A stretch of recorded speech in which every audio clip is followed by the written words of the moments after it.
வெண்முரசு. குருதிச்சாரல் 67. வாசிப்பது சந்தீப். புலரியில் சுப்ரியை ஒரு கனவு கண்டாள். மிகச்சிறிய படிகள். அவை சதுர வடிவான கிணறு ஒன்றுக்குள் மடிந்து மடிந்து இறங்கிச் செல்ல மங்கலான ஒளியில் அப்படிகளின் மேற்பரப்பை மட்டுமே நோக்கியபடி அவள் காலெடுத்து வைத்து இறங்கிச் சென்று கொண்டே இருந்தாள்.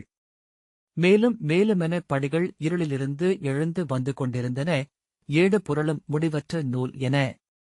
தலைக்குமேல் மெல்லிய ஒளியுடன் தெரிந்து அச்சதுர திறப்பு சிறிதாகியபடியே சென்றது.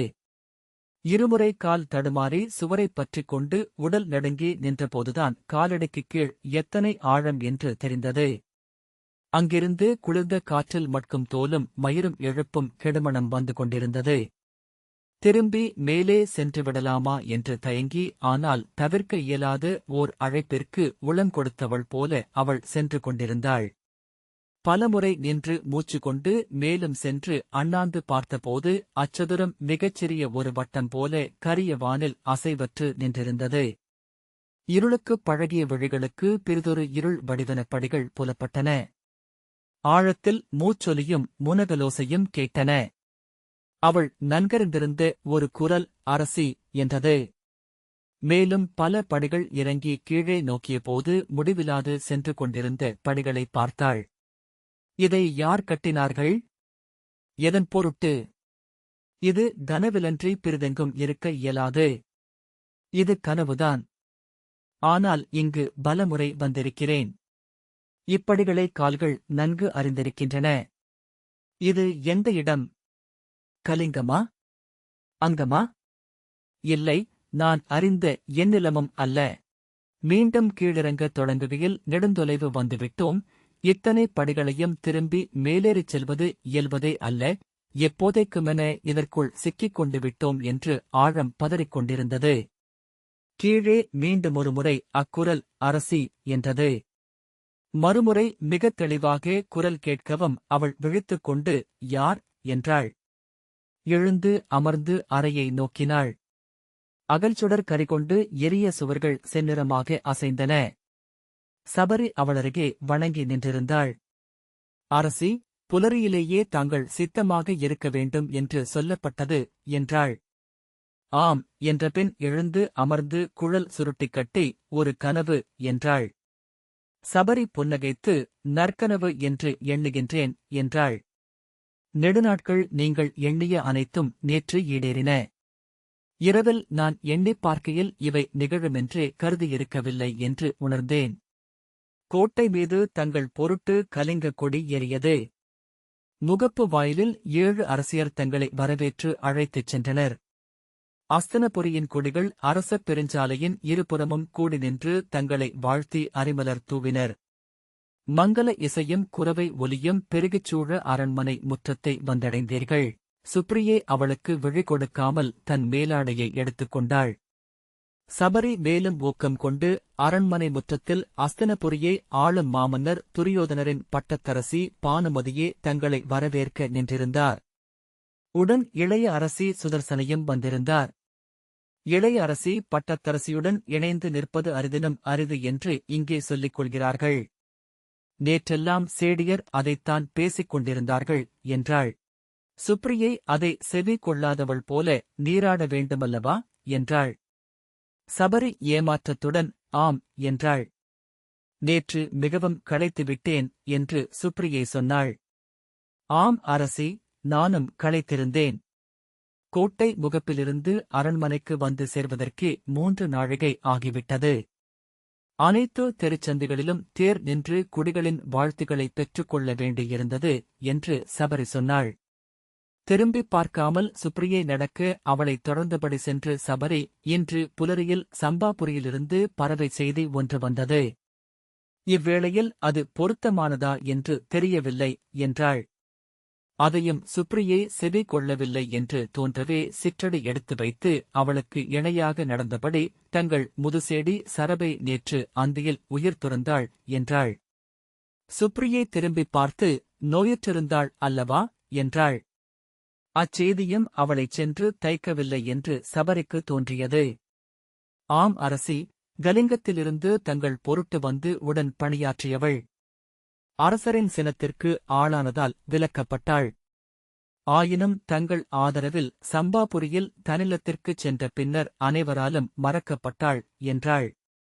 சுப்ரியையின் விழிகளில் சினம் எழுவதைக் கண்டதும் விரைந்து 6 மாதம் முன்பு கூட நாம் சென்று பார்த்து வந்தோம். தங்கள் கைகளைப் பற்றி கண்களில் ஒற்றியபடி விம்மி எழுதாள் என்றாள் சபரி. சுப்ரியை ஆம் அழியள் என்றாள். சபரி தன் உள்ளே எழுந்த புன்னகையைக் காட்டாமல் அவைகளில் தலை நிமிர்ந்து கோல் கொண்டு நின்றிருந்த அவளுடைய உருவம் என் விழிகளில் நிற்கிறது என்றாள். ஆம் என்றாள் சுப்ரியை. ஆனால் அன்று நாம் பார்த்தவள் நைந்து பாதி மட்கி மண்ணில் பதிந்து கிடக்கும் வாழைத்தண்டு போலிருந்தாள் என்றாள் சபரி.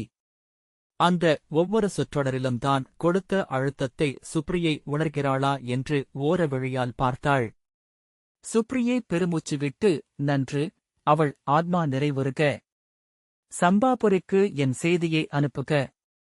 தன் குலத்திற்குரிய அனைத்து முறைமைகளுடனும் அவள் உடல் எரியூட்டப்பட்டும் என்றாள். அப்போது சுப்ரியையின் விழிகளில் வந்து திகழ்ந்து உடனே மறைந்த துயர் சபரியை சற்று ஆறுதல் படுத்தியது. ஆம் அரசி, நாம் மீண்டு சென்று உடனே அவள் சிதைத்தடத்திற்குச் சென்று படையலிட்டு முறைச்சடங்கு செய்ய வேண்டும். அவளுக்கென ஒரு படுக்கைக்கல் தென்புலத்தில் நாட்டப்பட வேண்டும் என்றாள். சுப்ரியை புருவம் சுளித்து திரும்பிச் செல்லும்போதா என்றாள். ஆம் அரசி. இங்கு வேள்வி முடிந்ததும் என்று சொல்லெடுத்த சபரி நிலையெழுந்த விழிகளுடன் சுப்ரியை வேறெங்கோ பார்ப்பதைக் கண்டு நிறுத்திக் கொண்டாள். சுப்ரியை நீராட்டரை இங்கல்லவா என்றாள். ஆம் அரசி, அனைத்தும் சித்தமா என்று நோக்கிவிட்டுத்தான் தங்களை அழைக்க வந்தேன். தாங்கள் நீராடி வருகையில் ஆடை அணிகள் அனைத்தையும் எடுத்து வைத்திருப்பேன் என்றாள் சபரி. மீண்டும் அவளை அறியாமலேயே உள்ளெழுந்த மகிழ்ச்சியுடன், இன்று அஸ்தனபுரியின் பட்டத்தரசிக்கு நிகராக நீங்கள் அவையமரவிருக்கிறீர்கள். தாங்கள் அறிந்திருப்பீர்கள், தங்கள் உடன்பிறந்தவர் சுதர்சனையும் இங்கே அரசரின் துணைவிதான். எந்த அவையிலும் அவரை அமர்த்துவதில்லை. எவ்விழாவிலும் அவர் பங்கெடுத்ததுமில்லை. அவ்வாறு ஒருவர் இருப்பதையே அனைவரும் மறந்துவிட்டனர்.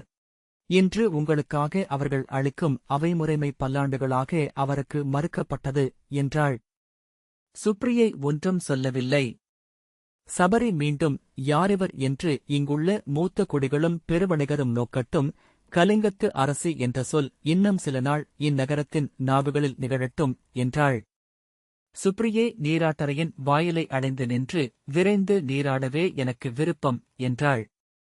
ஆனால் அவையமர்வதனால் மஞ்சள் சந்தன மெழுக்கும் எண்ணெய் உழிச்சலும் புகையாட்டும் நறுஞ்சொன்ன பூச்சும் தேவையல்லவா என்று சபரி சொன்னாள். சலிப்புடன் தலையசைத்துவிட்டு சுப்ரியை உள்ளே சென்றாள். நீராட்டறைக்குள் அவளைக் காத்து நின்றிருந்த சேடியர் தலைவணங்கினர். தலைமை நீராட்டுச் சேடி கலிங்க அரசிக்கு நல்வரவு. அரச முறைப்படி முழு நீராட்டுக்கு என்று அனைத்தையும் ஒருக்கியுள்ளோம் என்றாள். அவள் மறுமொழி சொல்லாமல் சென்று சிறிய பித்தளைப் பீடத்தில் அமர அவர்கள் அவள் ஆடைகளை களைந்தனர். தலைமை நீராட்டரை சேடி, என் பெயர் சூக்ஷ்மை. நான் இங்கு பட்டத்தரசிக்கும் பேரரசிக்கும் மூத்த அரசியருக்கும் மட்டுமே நீராட்டுப் பணி செய்வது வழக்கம். நானே வரவேண்டுமென்று பட்டத்தரசி ஆணையிட்டதனால் வந்தேன் என்றாள். அவள் ஒன்றும் சொல்லாமல் தரை நோக்கி அமர்ந்திருந்தாள். சூக்ஷ்மை அவள் குழல் கற்றைகளைப் பிரித்து பின்பக்கம் விரித்திட்டாள். இரு நீராட்டுச் சேடியர் அவள் கால்களை நீட்டி நகங்களை ஒழுங்குபடுத்தத் தொடங்கினர். மஞ்சள் சந்தனக் கலவையை சுட்டுவிரலால் குழைத்தபடி சூக்ஷ்மை, தங்கள் வருகை 2 நாட்களாகவே இங்கு உவகையுடன் பேசப்படுகிறது அரசி. தங்களை சந்திப்பதற்கு பேரரசியும் பட்டத்தரசியும் மிகுந்த ஆவலுடன் இருந்தனர். அங்கநாட்டரசருக்கு அரசியாகி வந்தபின் இத்தனை ஆண்டுகளில் முதன்முறையாக அஸ்தனபுரிக்கு வருகிறீர்கள் அல்லவா என்றாள். சுப்ரியே தலையசைத்தாள். நேற்று தங்களை பேரரசி காந்தாரி சந்தித்ததைப் பற்றி அரண்மனையில் இன்று சேடியர் வியந்து பேசிக் கொண்டனர். தங்களை இடைவளைத்து அருகமர்த்தி தோளையும் கன்னங்களையும் இடையையும் தடவி நோக்கி பேரரசி மகிழ்ந்தார்கள் என்றார்கள். தன் மருகியரையும் பெயர் மைந்தர் மனைவியரையும் மட்டுமே அவ்வண்ணம் பேரரசி தோளுடன் அணைத்துக் கொள்வார் என்றாள் சூக்ஷ்மை. சுப்ரியை அவையனைத்தையும் தான் மகிழும் பொருட்டு அவள் சொல்கிறாள் என்று உணர்ந்தாள். அவள் பேசுவதை தான் விரும்பவில்லை என்று எப்படி தெரியப்படுத்துவது என்று எண்ணி பின்னர் அவ்வெண்ணத்தை அகற்றினாள். சேடியரின் கைகள் அவள் உடலில் அலைந்து கொண்டிருந்தன. நாய்மூக்கின் முத்தங்கள் போல என தோன்றியதுமே சரபையின் முகம் நினைவிலெழுந்தது. அருகில் அவள் நிற்பதைப் போல மெல்லிய திடுக்கிடலுடன் அவள் திரும்பிப் பார்த்தாள். பின்னர் பெருமூச்சுடன் கண்களை மூடி பீடத்தில் சாய்ந்து அமர்ந்தாள். சரபை அவளிடம் எதையோ சொல்ல நாவெடுப்பது போல் தோன்றியது. என்ன என்று அவள் கேட்டாள். சூக்ஷ்மை அரசி என்றாள். அல்ல, உன்னிடம் அல்ல என்றபின் மீண்டும் அவள் விழிமூடினாள். கலைக்க முடியாததாக சரபை முகமே நின்றது. என்னடி என்று அவள் மீண்டும் கேட்டாள். உதடு அசைய ஒலியின்றி மீண்டும் சரபை எதையோ சொன்னாள். என்ன சொல்கிறாய் என்று அவள் மீண்டும் கேட்டாள். அது மெல்லிய முனகல் போல் இழக்காலில் நகத்தை உருக்கிக் கொண்டிருந்த அணிச்செடி அரசி என்றாள். ஒன்றுமில்லை என்று அவள் சொன்னாள். சூக்ஷ்மை, இங்குள்ள பெண்டிர் அனைவரும் தங்களை அணி செய்து கொள்கிறார்கள். அஸ்தனபுரியில் நிகழவிருக்கும் இப்பெருவேள்வி 1000 ஆண்டுகளுக்கு முன்பு பாரத வருஷத்தில் நடந்தது என்கிறார்கள் என்றாள். வேள்வி என்றால் அது வேள்விச்சாலையில் நிகழும் அனற்கொலை மட்டுமல்ல, பெருவேள்விகளின் போது வேதாங்கங்கள் உபவேதாங்கங்கள் அனைத்துமே பயிலப்படும். சொல்லொலி, செய்யுளமைவு, இலக்கணம், வானியல், சடங்கியல் என வேதக்கூறுகளைச் சேர்ந்த அறிஞர்களும் வருவார்கள். உடலியல், சிற்பவியல், வில்லியல், கலையியல் என்னும் 4 துணைவேதங்களையும் இங்கே முழுமையாக நிகழ்த்த வேண்டும் என்பது நெறி. துணைவேதக் கூறுகளில் ஒன்று கூட விடப்படலாகாது. ஒவ்வொரு துறையிலிருந்தும் முதன்மையர் அனைவரும் நாளும் என நகர் நுழைந்து கொண்டிருக்கிறார்கள். பேசியபடியே அவள் பூச்சு வழுக்கை கலந்து முடித்து மரவுரியால் கைகளை துடைத்துக் கொண்டாள். சில நாட்களுக்கு முன்பு இங்கு ஒவ்வொருவரும் குருதி பெருகும் பெரும்போர் ஒன்றுக்கான உளநிலையிலிருந்தனர். இன்று அனைவருமே போரை மறந்துவிட்டனர். இந்நகரின் 100 மையங்களிலாவது இரவெல்லாம் கூத்தும் பாட்டும் ஆடலும் நிகழ்கின்றன. அனைத்து மன்றுகளிலும் புலவர் அமர்ந்து சொல் கூட்டுகிறார்கள். இல்லந்தோறும் சூதர்கள் வந்து பாட அமர்கிறார்கள். இன்று பாரத வருஷத்தின் கலை மையமென்றும் மெய்மை நிலை என்றும் அஸ்தினபுரி மாறிவிட்டிருக்கிறது என்றாள் சூக்ஷ்மை. அவை நிகழ்வுகள் முடிந்த பிறகு தாங்கள் பல்லக்கிலேறி இந்நகரத்தை ஒரு சுற்றி வரலாம் அரசி. கலை என்றும் அறிவென்றும் மானுடன் அடைந்த அனைத்தையுமே ஓரிரவுக்குள் விழிகளாலும் செவிகளாலும் அறிந்து மீளலாம். பேசியபடியே இருப்பது அவள் இயல்பென்று தோன்றியது. அவள் சொற்களை செவிகொள்ளாமலும் இருக்க முடியவில்லை.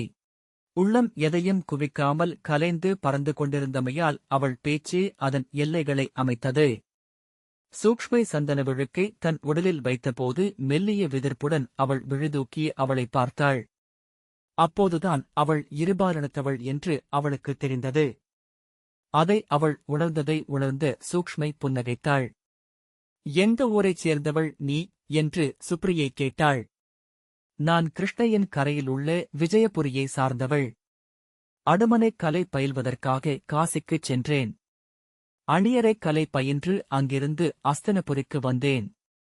இங்கு வந்து ஓராண்டே ஆகிறது என்று சூக்ஷ்மை சொன்னாள். சுப்ரியை புன்னகைத்து நன்று என்று கண்களை மூடிக்கொண்டாள். சூக்ஷ்மையின் கைகள் அவள் உடலில் மெழுக்குப் பூச்சுடன் வழுக்கி ஒழுகிச் சென்று கொண்டிருந்தன. தன்னை வண்ணம் தொட்டு ஒரு திரையில் அவள் வரைந்து கொண்டிருப்பதாக சுப்ரியை உணர்ந்தாள். சூக்ஷ்மை, நேற்று முன்னாள் அஸ்தனபுரியின் தெருக்களினூடாக சென்று கொண்டிருந்தேன். இங்குள்ள அத்தனை சொல்மன்றுகளிலும் கலையரங்குகளிலும் சென்று நோக்கிவிட வேண்டுமென்று என் உள்ளம் எழுகிறது. நான் அறியாத ஒன்று வேறெங்கோ நிகழ்ந்து கொண்டிருப்பது போல. இது இன்று பாரத வருஷத்தின் உள்ளம் என்றாகிவிட்டது. இப்பெரும்பரப்புக்குள் கடலென உளம் விரிந்த வியாசனே சிறு துளி என்று ஆவான் என்று அறிந்திருந்தாலும் என்னால் பதைத்து அலையாமல் இருக்க இயலவில்லை என்றாள். எத்தனை கவியரங்குகள், எத்தனை பெருங்காவியங்கள், சிறிய கவிதைகள், சொல்மடக்குகள் செவிப்படாமல் எங்கும் நின்றிருக்க முடியாது. தெருமுனைகளில் எல்லாம் கொந்தளித்து நுரை பெருகி ஓடும் சூதர்பாடல்கள். ஆனால் யானையின் விழி என, குன்றாது ததும்பாது நிற்கும் சிறுசுனைகள் என, ஒளிகொண்ட குறுங்கவிதைகள்தான் என் உள்ளத்தை பித்தேற வைக்கின்றன. அவை என்னுள் எழுந்து பேரொரு கொள்கின்றன. கவிதைகளைக் கேட்கையில் மொழியிலன்றி பிறிதெங்கிலும் மானுடன் வெளிப்பட இயலாதென்று தோன்றுகிறது. அப்பால் சென்று ஒரு நடனத்தை பார்க்கையில் ஒன்று சொல்லி பிறிதொன்றை உய்த்துணர வைக்கும் மொழிதான் எத்தனை எளியது. நின்று நடித்து நுடங்கி அவை நிறையும் உடலுக்கு அப்பால் தெய்வங்கள் பேச மொழியேதுள்ளது என்று தோன்றுகிறது. ஒற்றைக்கம்பியில் உலவும் வில்லெழுப்பும் இசையைக் கேட்கையில் இப்புவியை இசையால் அல்லவா பிரம்மம் நிறைத்துள்ளது என உள்ளம் விம்புகிறது. பிற அனைத்தும் மீறலும் தெரிப்புகளுமாக தொடர்புறுத்துகையில் ஒன்றுதலும் இசைதலுமாக பொருள் கொண்டு நின்றிருப்பது இசை மட்டுமல்லவா என்று எண்ணம் மயங்குகிறது என்றாள் சூக்ஷ்மை. ஒவ்வொரு கலையும் பேரொரு கொண்டு நானே பிரம்மம் என்கிறது. ஒன்று முழுமையென்றால் பிற அனைத்தும் இன்மை என்றே பொருளல்ல.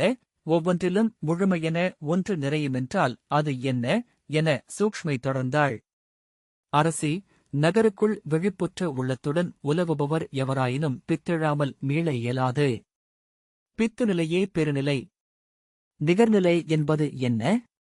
ஏதோ ஒன்றைக் கொண்டு நாம் நம்மை நிலை கொள்ளச் செய்கிறோம் என்பதுதானே? அது இந்த அன்றாடத்தில் இருந்து நாம் எடுத்துக்கொள்வது அல்லவா? நாளென்றும் பொழுதென்றும் பொருளென்றும் நம்மைச் சூழ்ந்திருக்கும் இவற்றுடன் நம்முள் எழும் முடிவிலியை கட்டிப் போடுவதல்லா அது? கிழித்து வீசி எழுந்தால், மீறி மீறிச் சென்றால், நம்முள் நிறையும் பெருவெளியை பித்து. ஒன்றுக்கு உளமளிக்காமல் அனைத்துக்கும் நம்மை விரிப்பது அது. இடைவெளியின்றி பேசியபடியே சென்றாள் சூக்ஷ்மை. அவள் உள்ளம் முழுக்க சொற்கள் என சுப்ரியை நினைத்தாள். அவள் விரல்கள் மெல்லிய விசிறல்களாக வளைந்தசைந்து சந்தன மஞ்சள் மெழுக்கை புரட்டின. அவள் உதவியாளர்கள் சுப்ரியையின் குழலை சிறுபெரிகளாகப் பிரித்து நறுமண எண்ணெய் பூசி சுழற்றிக் கட்டினர். எழுந்து நின்று ஆடியில் தன்னை பார்த்தபோது ஒரு வெண்கலச் சிலையென மாறியிருப்பதை சுப்ரியை கண்டாள். அவள் பின்னெழுச்சியில் மெழுக்கு பூசியபடி ஆடி நோக்கி நில்லுங்கள், அரசி. உடலை நோக்குவது பெண்டிருக்கு நன்று. உடல் வழியாகவே அவள் வெளிப்பட முடியும். எந்நிலையிலும் பெண் உடல் அழகானதே. அகவைக்கு ஓர் அழகு கொள்கிறது அது என்றாள் சூக்ஷ்மை. சுப்ரியை இந்நகருக்குள் எவ்வளவு தொலைவு செல்ல முடியும் என்று கேட்டாள். அவ்வினாவிலிருந்த விந்தை தன்மையில் இரு அணிச்செடியரும் விழிதூக்கினர். ஆனால் அதன் அனைத்து உட்பொருட்களையும் உடனடியாக புரிந்து கொண்ட சூக்ஷ்மை எழுந்து முகம் மலர்ந்து வைரத்திற்குள் ஒளி எத்தனை தொலைவு செல்ல இயலும், அரசி என்றாள். முகம் மலர்ந்து அவளை நோக்கி ஆம், மெய் என்றாள் சுப்ரியை. வேதம் என்றெழுந்தது உண்மையில் ஒற்றைச் சொல் மட்டுமே. அச்சொல்லுக்கும் முதல் முழுமை என நின்றிருக்கும் மெய்மைக்குமான அணுவிடைவெளியை பல்லாயிரத்தில் ஒன்றென ஆக்கிய சிற்றிடைவெளியை நிரப்பவே மேலும் மேலுமென வேதங்களைக் கண்டடைந்தனர் மானுடர். குலத்திற்கொரு வேதம், நிலத்திற்கு 100 வேதங்கள். வேதம் பெய்து பெய்து அவ்வெளியை நிரப்பிக் கொண்டே இருக்கின்றனர். அரசி, 4 வேதங்களும் சென்றடையாத இடைவெளியை துணை வேதங்கள், வேதக்கூறுகள் கொண்டு நிரப்பினர். ஒருபோதும் நிரம்பாதது அது. எண்ணிய அக்கணமே மானுடரை கொந்தளித்து எழச் செய்வது. ஒரு கணமும் ஓயாது விசை கொள்ள வைக்கிறது என்றாள் சூக்ஷ்மை. கனவில் பேசுபவள் போல அவள் சொற்கள் எழுந்தன. அவளை சுப்ரியை ஆடியில் நோக்கிக் கொண்டிருந்தாள். தன் உடலும் அவள் உடலும் இணைந்து ஓருடலாகத் தெரிவதாக உணர்ந்தாள். நான் உன்னுடன் வருகிறேன் என்று சுப்ரியை சொன்னாள். என்னுடனா? எனது வழிகள் வேறு. இவ்வரண்மனையில் எங்களைப் போன்றோர் பலர் உள்ளனர். நாங்கள் ஆண்களின் நெறிகளை பேண வேண்டியதில்லை. பெண்டிரல்ல என்று எக்கணமும் கூறிவிடவும் முடியும். எனவே எங்களுக்கு வாயில் திறவாத எவ்விடமும் இங்கில்லை. சுப்ரியே அவள் கைமேல் தன் கையை வைத்து, உன்னுடன் அன்றி பிற எவருடனும் சென்று இந்நகரை நான் நோக்க இயலாது. இதன் வெற்று முறைமைகளுக்கு மேல் வெறும் தக்கையென மிதந்து செல்ல எனக்கு உளமில்லை என்றாள். அதற்கு அரண்மனை நெறிகள் ஒப்புவதில்லை, அரசி என்றாள் சூக்ஷ்மை. நான் நெறிகளில் நின்றிருக்க விழையவில்லை என்றாள் சுப்ரியை. சூக்ஷ்மை கிளுகிளுத்து சிரித்து, கன்றுக்குத் தரியும் கன்னியருக்கு நெறியும் என்று ஒரு சொல் உண்டு. உங்கள் சொல் அது, எங்கள் சொல் அல்ல என்றாள்.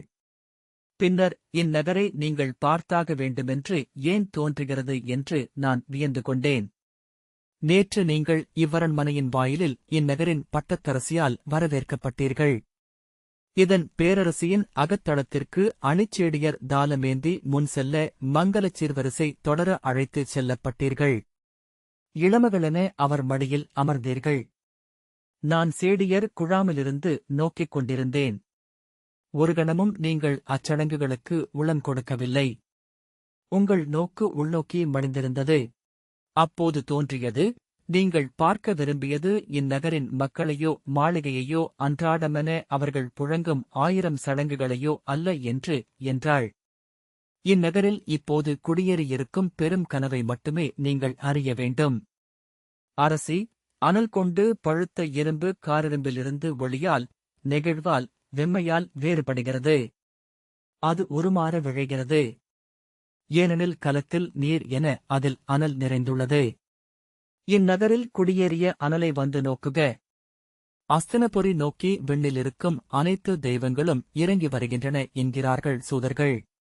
ஒவ்வொரு கலைக்கும் அதற்குரிய தெய்வங்கள் உண்டு.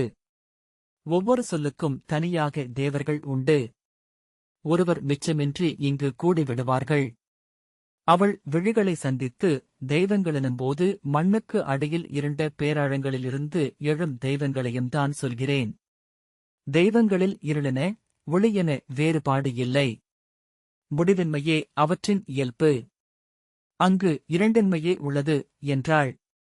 சுப்ரியை பெருமூச்சு விட்டாள். மரவொரியால் கைகளை துடைத்துக் கொண்டு மெழுக்கு முடிந்துவிட்டது, அரசி என்றாள். அவள் கைவிரல்கள் விலகியதும்தான் அவை தன்னுடன் பேசிக் கொண்டிருந்ததாக உளமுணர்ந்தாள். அந்த விரல்களை மட்டும் தனியாக நோக்கினால் அவை ஒரு நடனமென தோன்றக்கூடும். பொருள் கொண்ட அளவுகளாக. அணிச்சேடி, அரசி, வெந்நீர் தொட்டி ஒருங்கிவிட்டது என்றாள். வருக என்று சூக்ஷ்மை அவள் கையைப் பற்றி அழைத்துச் சென்றாள். இளவெந்நீர் நிரம்பிய தொட்டிக்குள் மெல்ல இறங்கி அவள் அமர்ந்தாள். அவள் உடலை நறுமண நீரால் அணிச்செடியர் கழுவத் தொடங்கினர்.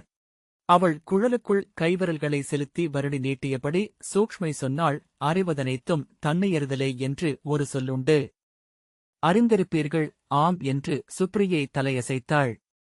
அறிவின்மை என்பது தன்னை அறியாதிருத்தலே. அவள் குழலை சுருட்டி அதன் மீது மெழுக்கு நீக்கும் இலைக்குழம்பை பூசியபடி தன்னை அறியத் தொடங்கும் முதற்கணம்தான் எனும் ஆணவம் அழியத் தொடங்குகிறது. தானென்று இறுக்கி எழுப்பி நிறுத்தியிருப்பது பொய்யே என்றும் அவை ஒன்று பிறிதை குறிக்கும் வீண் சொற்களின் வெறும் குவையே என்றும் உணர்வதிலிருந்து அனைத்தும் தொடங்குகிறது. ஒவ்வொன்றையும் தொட்டு திறந்து செல்லும் ஒரு பயணம். அரசி, தங்கள் ஆணவம் அழிந்திருப்பதையே நான் கண்டேன். அது எப்போது தொடங்கியது என்றாள். சுப்ரியை விழி மூடி அமர்ந்திருந்தாள். பின்பு எவற்றுக்கும் திரும்பிச் செல்லப் போவதில்லை என்று தோன்றியபோது என்றாள். சூக்ஷ்மை புன்னகைத்து, நன்று என்றாள். நீர் ஓசையிட்டது. உங்கள் உடன்பிறந்தவரை சந்தித்தீர்களா, அரசி என்றாள். முறைமைச்சொல் உரைத்தேன். சொல்லாடவில்லை என்றாள் சுப்ரியை. சந்தியுங்கள். ஒருவேளை அதன் பொருட்டே நீங்கள் இங்கு வந்தீர்கள் போலும் என்றாள் சூக்ஷ்மை. இந்த வாசிப்பை கேட்டதற்கு நன்றி.